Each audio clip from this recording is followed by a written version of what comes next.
Ce lundi 4 mars entre dans l'histoire.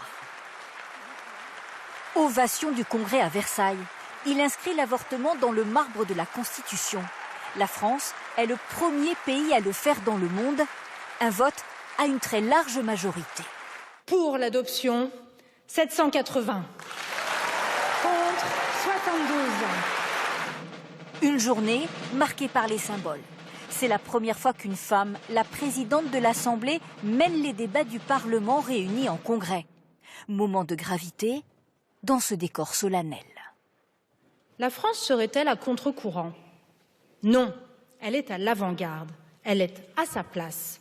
C'est là sa mission. Gabriel Attal salue lui une France pionnière qui sanctuarise l'IVG 50 ans après la loi Veil. Aujourd'hui, c'est une étape fondamentale que nous pouvons franchir. Une étape qui restera dans l'histoire. Nous donnons une deuxième victoire à Simone Veil. Joie de la France insoumise et des écologistes. Deux mouvements qui ont déposé des propositions de loi pour consacrer l'IVG comme une liberté fondamentale.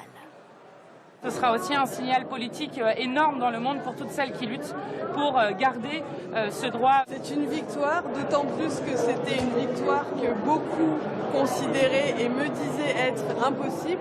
En revanche, le Rassemblement national refuse de parler d'un jour historique. La majorité essaye de faire croire à un danger qui pèserait sur l'interruption volontaire de grossesse. Ce danger n'existe pas. Au même moment, les débats sont retransmis place du Trocadéro à Paris. Émotion, certaines femmes ne retiennent pas leurs larmes. Ça me rassure et pour moi en tant que femme et pour toutes les autres femmes aussi. Je me suis dit qu'il fallait être là parce que c'est important d'affirmer cette position.